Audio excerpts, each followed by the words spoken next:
Hi and welcome to Little Bits Honeybees. I'm Skinny Bee Man here. On my YouTube channel I've been getting some people wanting to know the transition from hobbyist or backyard beekeeper to a commercial beekeeper, and I'm going to try to put this video together. Got some outlines here. Try not to forget anything. Want to thank everybody that watches the channel and supports me. Leave your comments. They're always welcome. Try to get to all of them. Don't always, but I try.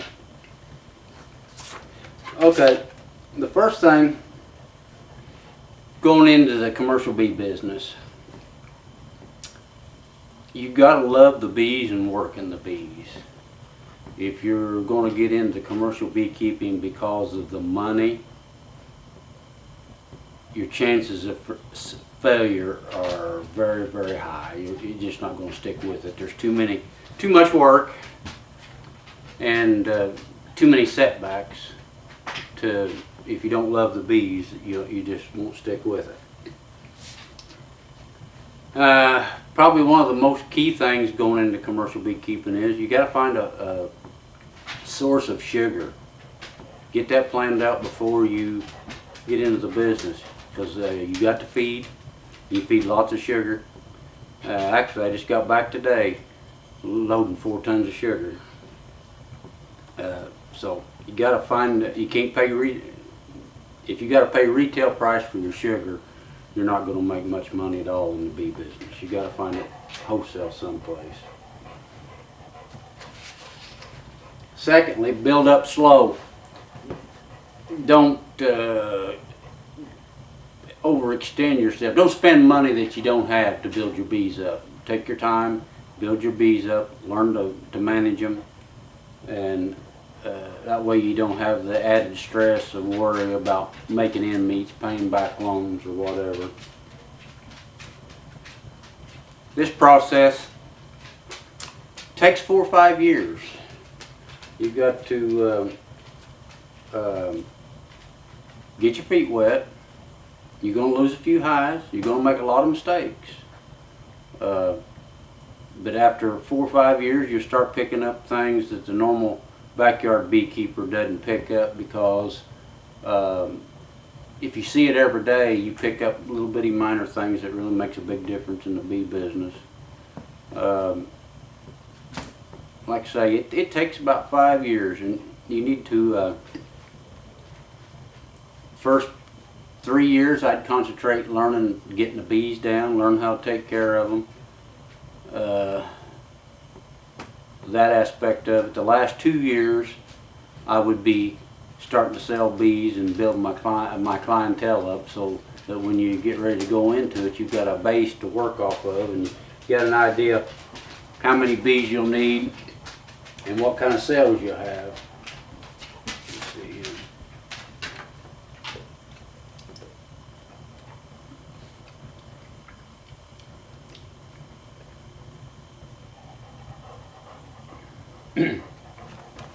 Then the next thing, once you've learned all that, in this 5-year process, you need to kind of watch the weather, know when you'll have, if you're selling nukes, know when you'll have your nukes ready. Your customers will want to know approximately what time of year they expect their bees. They get pretty impatient sometimes. What time your queens, when you can have drones where you can mate your queens and you have them ready to go. Have an idea on that part. And this is one that a lot of people overlook, because in some states it's voluntary to have your bees inspected, but you need to have your bees inspected to protect yourself. If I protect my apiary is inspected every year, and that way a guy can't come in here and buy a nuke off of you and come back in 6 weeks and say, that nuke had foul brood and you contaminated my whole yard. I lost 1,000 hives off of it. You've got the certificate to say that your bees were disease free. So it's kind of an insurance policy. You ought to have your bees inspected. You need to check your local and state laws on how many hives you can have. Some places limit the amount of hives you can have for whatever reason, especially if you live in the cities or the suburbs. Make sure the city ordinance don't have a limit on how many hives you can have. End up having to move your bee yard in the midst of everything. That's kind of the business end of it. On the beekeeping end of it, you know, use all Langstroth hives. You got to use standard hives. Everybody, I mean, that's the standard around. So use standard. I mean, you may want to sell deeps and medium nukes if you're selling them, but stay with standard Langstroth size frames and boxes. And this is probably the main thing in raising bees is you got to treat for mites. You can't raise bees in the United States and not treat for mites. Now I know there's people say that out there they're mite treatment free, and up to 2 years ago, I think you could have done a brood break, and that's the way to manage mites, and it could have successfully raised bees. But with the viruses the bees carry, mites carry now, I don't think it's feasible. You can't treat one time a year and be safe on mites. You'll end up losing a lot of hives. I think there's going to be a lot of people in the next 2 years really get fooled. Going to lose a lot of hives due to that problem. There was considerable losses this year on both ends, east and west coast, even in the south. And back to the sugar, you have to feed bees. You got to feed them all the time. You know, just part of the time you got to feed bees all the time if you're raising enough bees to make a living at it. And time, I mean, when you're starting out and still working, it takes a lot of time to have. If you're running 200 hives, that's a good number to make a decent living out of. You're talking 8 to 10 hours a day minimum to make that run. So it's going to be a tax on you starting out. You got to check them boxes at least every 10 days. You got to know what's going on in every box every 10 days. No questions asked. And this is probably the biggest thing in the commercial world. You got to play the numbers game. Oh, that fire's getting a little hot. An average backyard beekeeper might take a double deep 10 frame hive and make 2 or 3 splits out of it. Whereas a commercial, or me or a commercial guy, he's going to take that same 10 frame box and he's going to make 12 to 14 splits out of that box. You got to play the numbers game. If you make, the average guy only makes 4 to 5 and you make 14 and you only get half of them. That's 7. You're still, you know, 3 ahead of what the backyard guy is. You got to play the numbers. And there's a lot of ways to increase your success ratio on how your splits work out.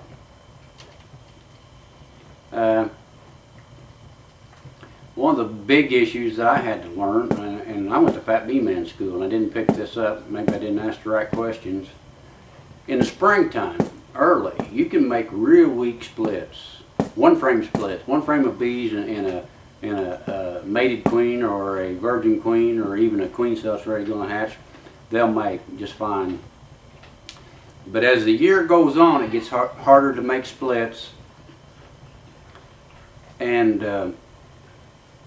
you got to make bigger splits. So you say I'm making a split here, and I can make 1 frame splits in the 1st of April. Maybe by the end of May, I'm up to 2 to 3 frame splits, and by the end of June, I'm making 5 frame splits. So I mean, because of the robbing and you got small hive beetles and you got the wax moths. Early, you don't fight the small hive beetles, the wax moth, or the robin usually.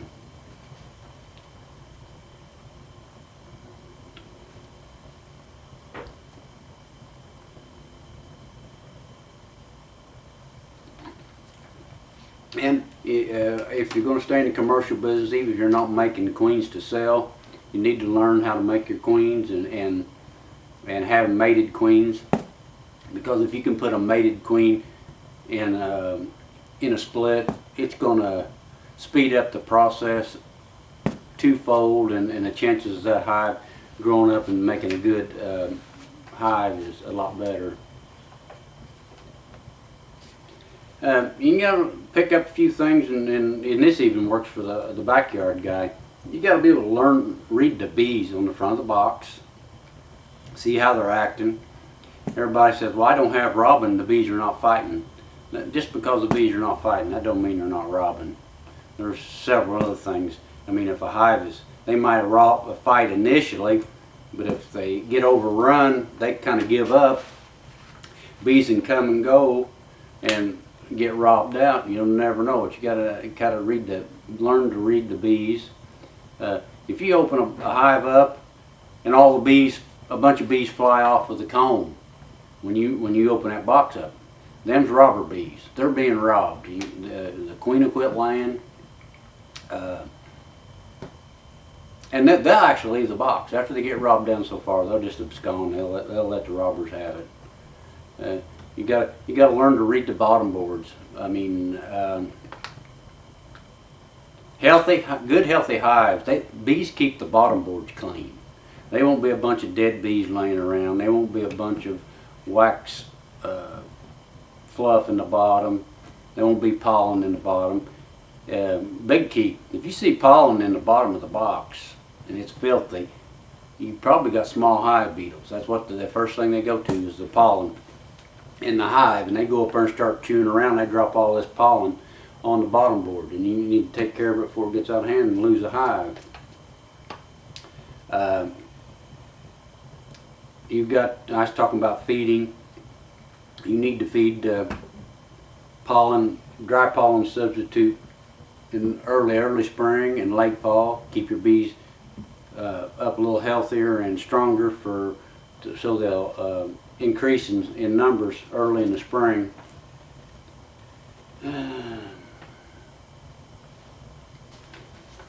Sugar water. Done a lot of research on the sugar, and this is what seems to work the best for me. Get the best bang for my buck on feeding sugar. Early spring, before the flow, I feed 2-to-1 sugar. When the flow starts, I'll back off to 1-to-1, and I'll feed 1-to-1 till probably 1st of June. And then at 1st of June, I'll back off and just feed a 1/2-to-1, just as a maintenance. It gives the bees enough to eat and keep going without taking their winter stores away. The bees will eat 1/2-to-1 sugar fine. It cuts way down on your robbing. It gives the bees something to do to collect the nectar, and it saves a lot of problems that way.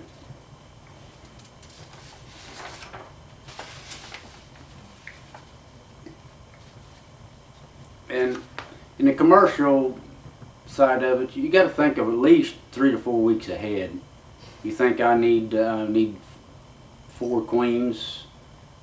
You got to think about, you got to start making them queens early in case something happens.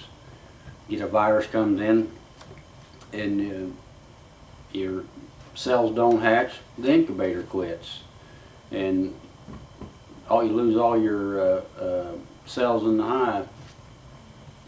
I would suggest that you learn the craft of grafting. It makes life a whole lot easier as a commercial beekeeper.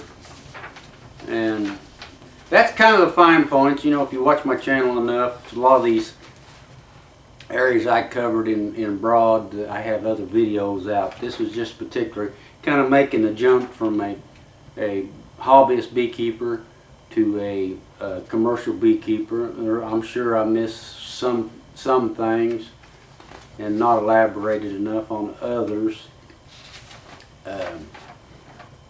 But I appreciate you guys watching on my channel. You have a Merry Christmas, and look forward to making some more videos for you this year. And as I say, there's a lot of losses this year all across the country. I know the bee supplier that I get my packages from, everything else is Indiana raised bees here except my packages. And things are a little tight on bees.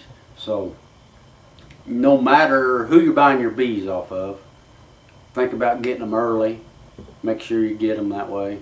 I mean, there's a lot of guys out there, several guys I know is Barnyard Bees in Chatworth, Georgia, Fat Bee Man, Lula, Georgia, New River Honeybees in West Virginia, NC Queen Bees in North Carolina.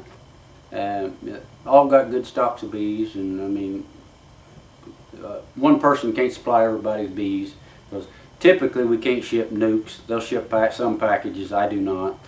I tried shipping nukes, it just gets into a nightmare. The post office don't care. They just destroy hives, and it's just not worth the hassle to even try it. So pick up only in most places, so you got to pick somebody where you can drive to pick up your bees. I open orders now. I've got the open for orders. You can go to www.littlebitshoneybees.com and place an online order, and we'd be glad to take care of you. Thanks for watching.